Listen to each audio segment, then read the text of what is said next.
Welcome to this special edition of Real Talk with Chuck and Pam. Hey, Chuck. How are you? I'm Peachy Keen. How about you? Pretty good, pretty good. Good. Kind of a special day today. And the special day is because today was the 2023 Oscar nominations. Did you get up at 5 a.m. and watch it? I did not. I didn't either. Were you not excited by them? I used to be more excited about them, but I realized that they're not going anywhere. I mean, I wake up at 7, I wake up at 8. All I got to do is, turn on my phone and they're right there. So they can wait for me now. Absolutely. I was looking at my news feed this morning. I actually forgot the nominations for today. I've had a lot on my plate the last few days. And I saw Jose Sanders, a friend and colleague of ours, who said he was up in his jammies doing a live broadcast. And I got to tell you, the guy looks dapper in his jams.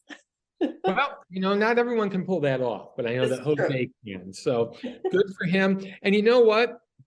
Sometimes, there are things when you're with a major station like Jose is, sometimes those things are, not missable. I mean, having to get up that early to do that spot, I could pass on. Well, let's talk. Did you have a chance to look through them since you've been awake this morning? Okay. Yeah, so look through are them a you couple of times. happy, sad, surprised at anything?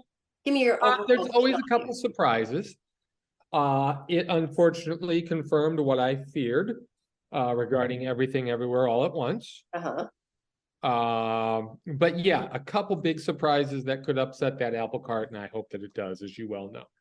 And which one do you hope will upset the apple cart? Well, you know that I'm a big fan of Banshees of Inisherin, but I think there are two major surprises in this list, and one of them is All Quiet on the Western Front. I was shocked.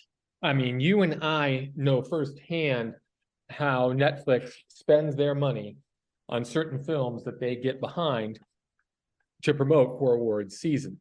And we, of course, are the lucky recipients of that largesse. I mean, they have big events for White Noise, Pinocchio, Glass Onion, and Bardo.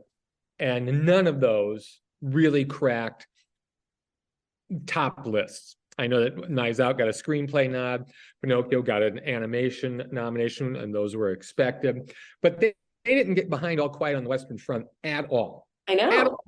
And this thing pulls in 9 nominations. Are you kidding me? I quite agree. I think that was the biggest surprise, followed by Triangle of Darkness. You know what? That one has a cult following, but I didn't think it was enough of a following to get it nominated for Best Picture. So that was kind of a surprise too. But back to All Quiet on the Western Front, that could be the one that upsets Everything Everywhere. I mean, for it to have that many nominations, and you've got to remember, the Academy, despite the fact that it's allowed a lot of new members in, it still skews older. Mm-hmm. This could be the thing that they'll rally around. And it also skews male. Very much. I think that kind of goes along with the All Quiet on the Western Front theme. Well, yeah, but it is a good film as well. I mean, it's rough, it's well done. I think it's a good film. What would be weird is the first film version of this won the Best Picture Oscar in 1930. Right. So to come around again and win again would be really something. That would be interesting. And you take a look at the rest of the, let's say what the Best Picture nominations are besides All Quiet and Everything Everywhere All at Once. Your favorite, The Banshees of Inisherin, Avatar, The Way of Water, Elvis, Everything Everywhere All at Once, that got, I think, 11 nominations. Beats the pack with 11, inexplicably. The Fabelmans, Tar, Top Gun. We already mentioned Triangle of Sadness and Women Talking. More than 50% of these movies are like big movies. Let's talk about Avatar and Top Gun. Man, those were audience pleasers, big commercial hits, especially for this last year. And first time 2 sequels have made it in the same year as Best Picture nominees. And some people were a little surprised that Black Panther didn't crack that top 10 as well. Another huge box office success. Right.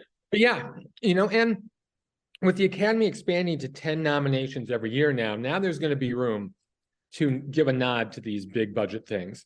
Neither one are the best film of the year. I think everyone knows that. But, the film industry is in trouble right now, and they need to promote that, give a nod to these big films that had kept really theaters open. Those two, more than any others, and Black Panther, they sustained theaters this year. Without them, they were in big trouble. So I'm not really surprised by those nods. Okay. Anything that you are particularly rooting for as far as like maybe best actor or actress? Well, I got to tell you, best actor is going to be a lot of fun this year because it could be either Fraser or Butler or Farrell. I don't think there's a front runner at this point. The fact that The Whale was not nominated for Best Picture hurts Fraser a little bit. Okay. And it kind of goes in line with what we've said all along. Great performance, not such a great movie. Right. And bears that out. I loved seeing Causeway at least being mentioned here with Brian Tyree Henry as the nod for Best Actor in a Supporting Role. You and I both have a special place in our heart for Causeway, and I was glad to see it at least be acknowledged with his nomination. I agree, but it should have gotten more. I mean, I've got a list of a couple of movies that I think should have gotten more, and I know you've got your own list as well. Right. That one as well. I'm not a big fan of Jennifer Lawrence personally, but I thought she did an incredible job, and I think she should have been in that top 5. I think the other surprise, though, the biggest surprise, other than All Quiet, is that Best Actress, 2 Best Actress nominations. Ana de Armas for Blonde. She did a great job, but that movie is universally, I shouldn't say universally, but mostly hated. Oh, it is. It just got a Razzie. Yeah, so it's a tribute to her skill, and she did a great job. She did. It's a tribute to her that they were able to separate her from the film and give her a nod. Good for her. And Andrea Riseborough. Yeah. Talk about a grassroots thing. Just a couple of weeks ago, I was reading about how people like Edward Norton, Charlize Theron, and other people in Hollywood were hosting screenings of this film to Leslie to promote Riseborough, saying, this is the one you need to see. And I read an article in which the director said, we don't have enough money to even put an ad in Variety. And so this whole grassroots thing has resulted in her being nominated. I think that's really cool. By the way, Leslie, the film is on Amazon Prime. You can see it for $7. I will be watching it this weekend. Yeah, I haven't seen it either. I'm curious to see it as well. I might have a little free time on my hand this weekend to see it. And let's I don't know, I just wasn't super excited about any of the nominations, to be honest with you. My list would have been totally different. And I do have one question for you, Chuck. Yes. Are we betting again this year? As with every year, that's up to you. Okay, we're betting. We're gonna do it. One of these years, Chuck, I'm gonna win. This could be the year. Could be. Because I hate everything everywhere. And if you go with those and they sweep the table, you could be the winner. I could be. I have hope yet, right? I guess as far as omissions, Paul Dano not being cited for The Fabelmans and the supporting actor, I think was a bit of a surprise, seeing as how everyone else was. Michelle Williams being Best Actress instead of Best Supporting Actress was a little bit of a surprise. It's always interesting how they delineate those categories, Right. And did you see After Sun? Did you get to that? I haven't seen it yet. No, have you? Yeah, I told you needed to watch it so you could explain it to me. Yeah, I'll keep you posted on that one. Again, I might have time this weekend. Paul Mescal being nominated for Best Actor. Again, that's kind of out of left field as well. Okay. I was almost expecting Cruise to sneak in there just as another nod to the big budget thing. And I know you were a big proponent of Adam Sandler this year. I was. And The Nurse, nothing there either. Yeah, again, we could go through that. The Good Nurse, nothing. Yeah. The Menu, nothing. Babylon, only technical things, but I know that I'm kind of in the minority on that film. So yeah, I mean, I'm sure a few others will emerge as we pick through this list, but those are the big ones as far as things that were overlooked. Yeah, and I do find it quite interesting that Anna de Armas for Blonde was nominated when that movie just got a Razzie. It just seems like when you have that bad of a movie, how do you do that? And then Tom Hanks, man, he got slammed at the Razzies this year. Did you read everything about that? Well, remember, the Razzies do a lot of that simply for publicity. Wow. So if they nominate Tom Hanks twice, that's going to get a headline, and that's one of the reasons why they did it. Three. Oh, they got 3 times? Yeah, three. Pinocchio. Worst actor for Disney's Pinocchio, not to be Right. misconstrued with the Guillermo del Toro Pinocchio. Worst supporting actor in Elvis, and then worst scene ever. Along his facial prosthetics, they called them ludicrous, along with his accent in Elvis. Ow, ow. Ow is right. That was harsh. Well, again, they do it for the headlines, and I'm sure that Mr. Hanks' ego will be unsullied by all of this. Not unsullied, no pun intended. Yeah, right.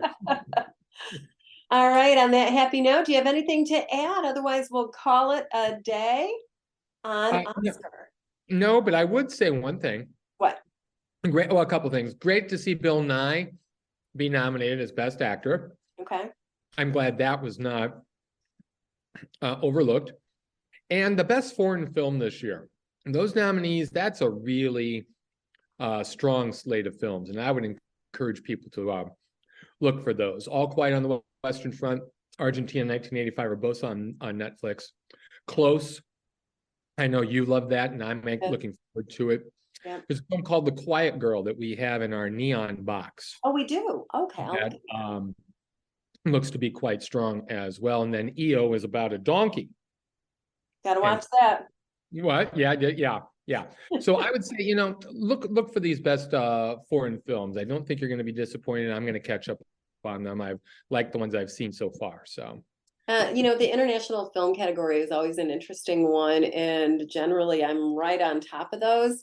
I was very upset not to see The Good Boss on this list, because that truly it's my number 2 film of the year, and to not even have it be mentioned in the Oscars was heartbreaking.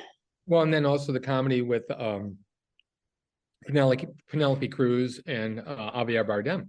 Right. Or no, or was it Banderas? Antonio Banderas. Was it Official Competition? Yes. Oh my gosh, that was an amazing movie as well. I forgot. That looked over as well. So yeah. There's no rhyme or reason to this. Nope, not that we can figure out. And since we are not voting members of this, we are only voting members for, I don't know, a couple of other places like Critics' Choice. I guess we'll just have to sit back and relax. And Chuck, do you know when they're going to be announcing the winners of what number are we on? 95th. 95th. Oh my gosh, 95th Academy Awards in 2023. It's going to be on Sunday, March 12th. That would be correct. Put it down on your calendar. We will be there. Yes, and I'm thinking already as to our bet. Yeah, me too. Out at any point. Okay, all right, good enough. I think we should just I'll make a little sash, and then you'll have to, whoever loses has to wear the sash on on WCIA. Sash of shame. The sash of shame. Try and say that 5 times real fast. Sash of shame, sash of, yeah, that's up. We're gonna have. I'm gonna make it. I've got gold and velvet material. I'm making that. All right, sounds good. I think that's a little bit better for my palate. Okay, coward. That's fine.